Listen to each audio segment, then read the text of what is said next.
Well, this is it. Today's the day I've been waiting for quite a while. Gonna fire the motor for the first time. I still have a couple more things to do. I have to prime the oil pump. I have to set the timing, and then put some water in it and get her going.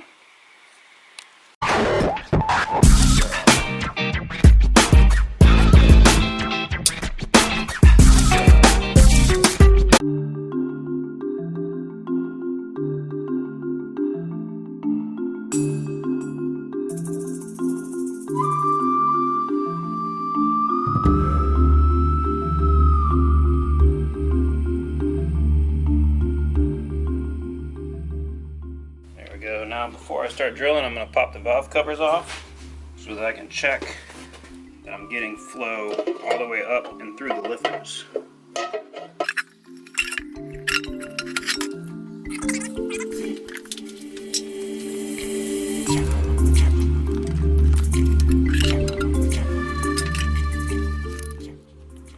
So here we go. What I'm going to be looking for is look for oil come out of these right here. I should kind of cover that. Might make a little bit of a mess. Kind of already has on my gasket. That was just from filling the oil, but let's get after it.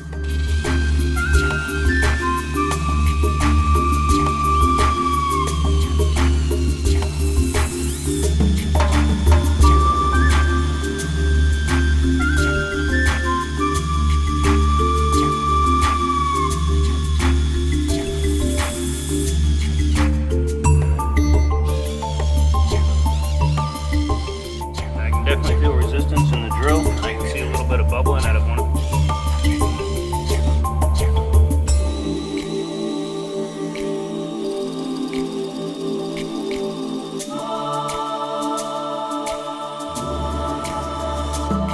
I'm going to put this thing down so I can use both hands here, and I'll get back to you in a minute.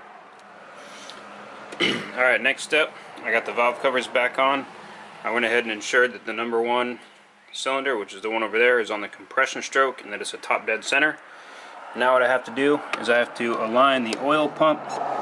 Man, this thing isn't focusing, but down there is a little shaft, and in that shaft is a groove. You can kind of see the groove. It's facing, I'd say, towards the front of the motor. I have to face it roughly towards the number one cylinder. What that's going to do is the distributor sits on that shaft, so the distributor drives the oil pump, and it's driven off of that little bit of that gear that you might be able to see down there, right there. That's the back of the camshaft. The distributor meshes with that gear, camshaft spins the distributor spins the oil pump, and everything's happy. So I'm going to align that with number one, that way when I stab the distributor, it'll help with my static timing. So just take a really long screwdriver, I'm going to stick it down that hole, and I'm going to turn it till it shows up where it is. Now I could also use the oil pump priming tool that I have, and I could just make a mark in the top that aligns with that and spin it. I might do that because it's pretty easy. So let's get that done. Alright, here we go. I made this green mark. Now that's in line with the oil pump. I can tell with the shaft on the bottom. So what I'm going to do is I'm going to spin this thing, and I'm going to point it roughly towards the number one cylinder. So I turn it back a little bit. Alright, there we go. That's roughly where it needs to be. So now the rest we do with the distributor. Alright, so here's the distributor. There's the firing portion of it. And notice that that is roughly in line with that line on the bottom there. And that's what I'm trying to get aligned towards the number one cylinder.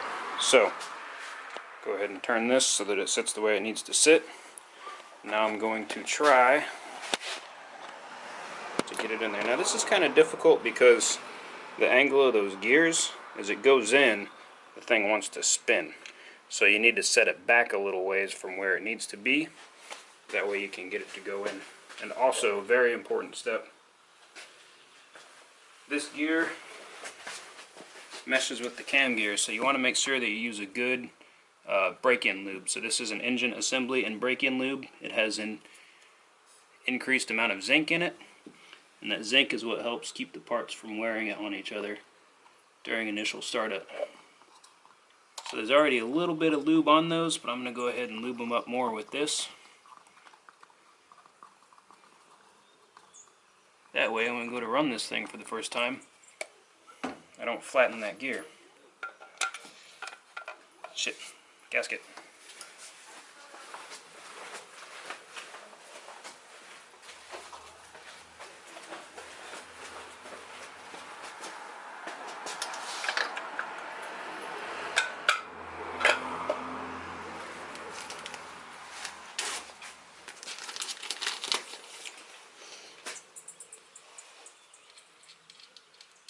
Please don't drop this in the hole. Do not drop, do not drop, alright, cool. Don't drop this either. Alright, cool. Now, take two. Alright. So this goes in. And this is usually around there. Now, those gears, I want this to point about here, but I have to back it up a little bit because when it hits those gears, it's going to start turning on its own. It's going to turn that direction. And look at that. Is it all the way down? No, not all the way down yet. Now it is. So it's all the way down.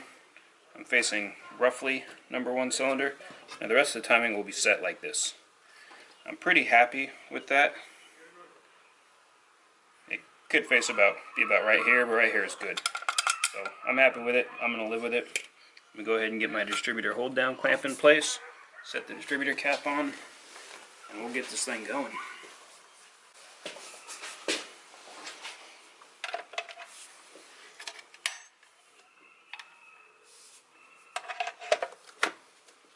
Alright, cap.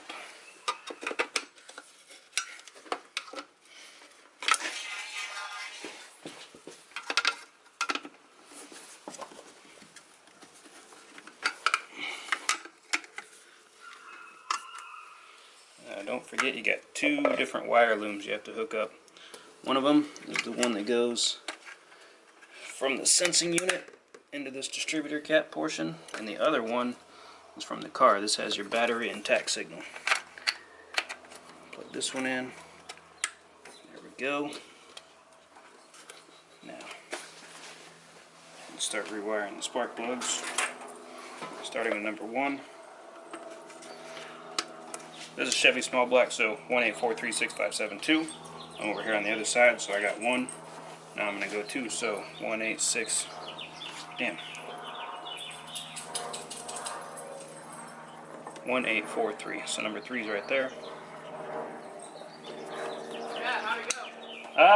Hasn't happened yet.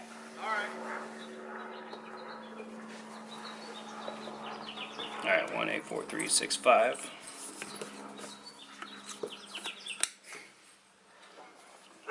Here's number 7.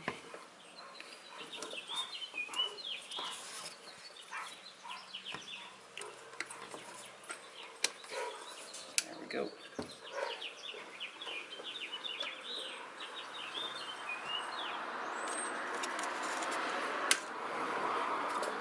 So that is the best sounding firing order ever, 18436572.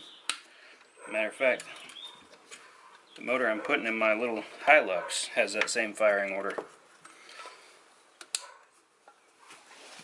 So that thing ought to sound pretty good when it's running again. Well, it runs now, but I mean when the motor swap's done.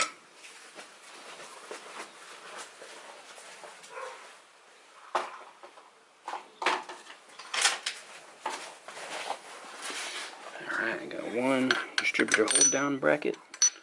Make sure that seat's all the way in there.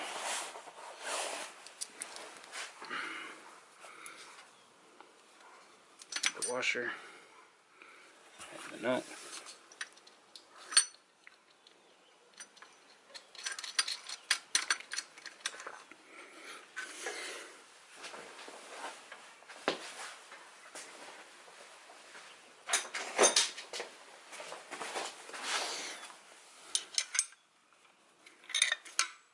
I'm just going to make this snug. I'm still going to need to turn it in order to time it. Grab my wires from the other side here. Just grab number 2. Number 2 goes all the way in the back.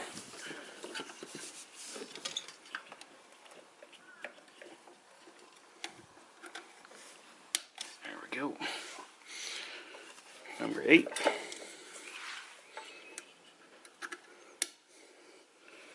Number 4.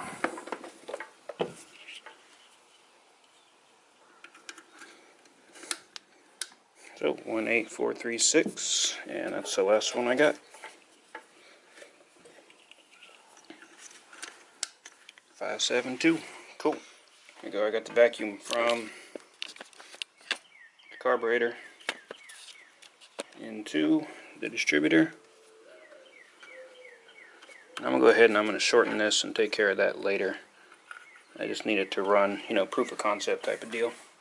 So the only thing I have left to do is to put fuel in the carburetor, coolant in the radiator, wheel this thing outside and get it started. Well, this is it. This is the moment that I have certainly been waiting for a very long time. I'm going to go fire that motor.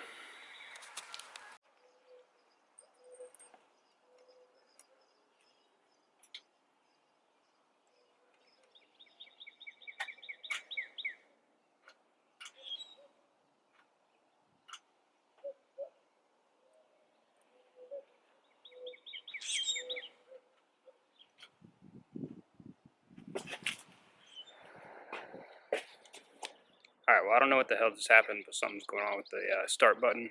I need to troubleshoot that. This thing might not get started tonight. Might have to do it first thing in the morning. Well, the problem with the starter button wasn't the starter button. It was the relay. The 200-pound gorilla, this guy wired it wrong. So, you know, dumb shit moves, got it rewired. It's too late to start this rowdy sumbitch now. I live in a neighborhood with kids and babies around. So, tomorrow, she will fire.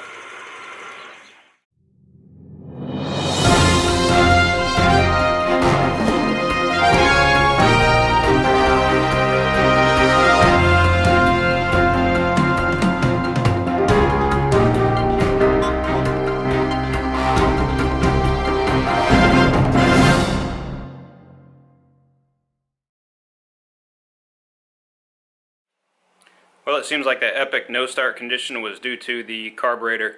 It was kind of a junky carburetor that came on that motor that I rebuilt like 2 years ago, which is the motor that's in the truck. I had rebuilt it, and it was questionable the whole time. So I put it in, just leaks out of every orifice. Terrible deal. So one trip to my local speed shop later, and ta-da, I've got a new Edelbrock. So I'm going to jam that thing on there, get some fuel in it, and hopefully I can get this truck fired up. There we go, did a quick dirty swap of the carburetor. Everything's just kind of chilling on there right now. I just want to make sure that it fires, starts, then I'll go ahead and clean everything up in a bit.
So you can see it runs.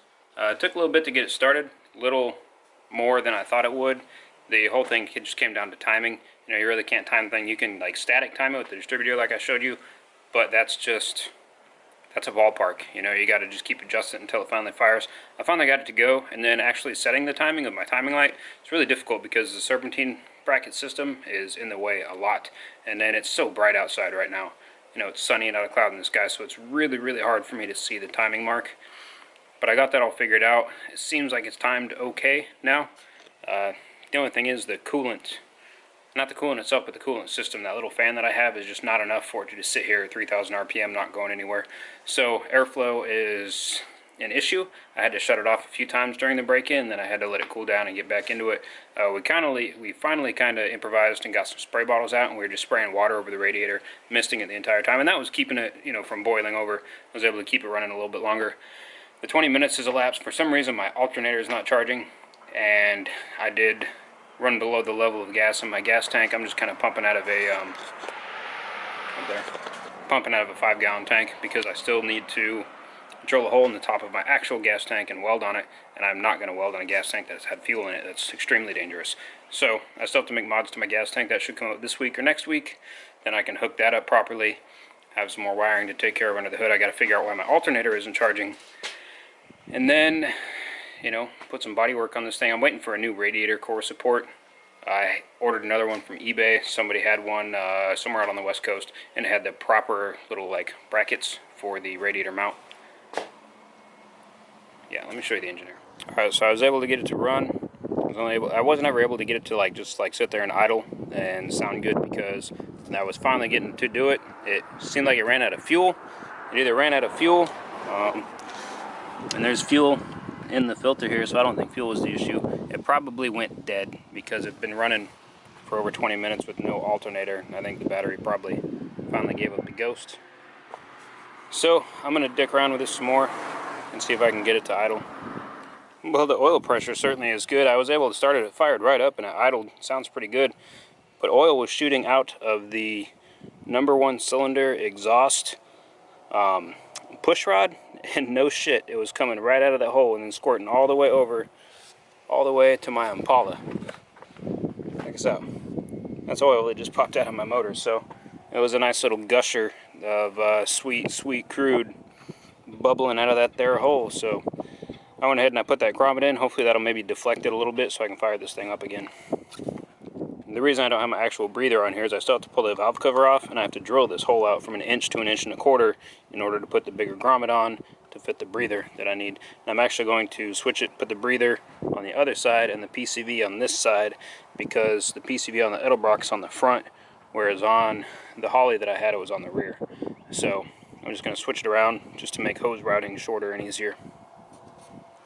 Alright, here we go. Give you the first look at these gauges that I got. It's the Dakota Digital VHX. Turn the key on. Everything's kind of good. You can see it's still kind of hot. Oil pressure, whatever. My voltage is low. Like I said, my alternator's not charging. And here's the old start button.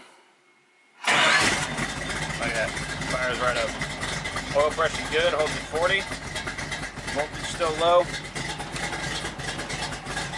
Still a little high on the idle.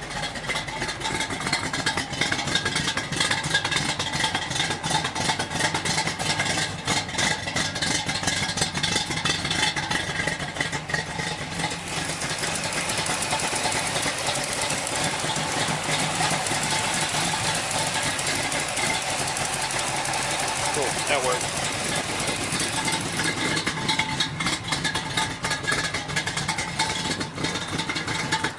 So there we have it. One engine in a truck, and it runs. I did the camshaft break-in. There's still a few issues I gotta iron out. I still have to get new fuel inlet stuff, new air cleaner stuff, because changing the carb means I'm gonna have to change some of that stuff. Just the way that the carb's built versus the way the things were. Not compatible anymore. I have to figure out my cooling system. Most likely it'll be fine when it's on the road. I just need to place the fan a little bit better, but sitting here at 3,000 RPM, 70-degree day, not moving, not getting much airflow, is just too much for it to handle as is. Also, it's just running straight distilled water. There's no actual coolant in there. The reason I did that is because I knew I had to pull the radiator again anyway, so that way when I pull it, it's distilled water. I'll just let it, you know, I don't have to worry about all the hardcore disposal rules. And it let me know exactly how much I needed to put in the system, so when I go to buy antifreeze, which, you know, 12 bucks a gallon versus 60 cents a gallon for distilled water, I don't buy too much or too little. So if you like this video, show me so by hitting that like button, throw some comments my way, become a subscriber if you haven't already, and that's it. Let's keep building some cool stuff. Thanks everybody. See you later.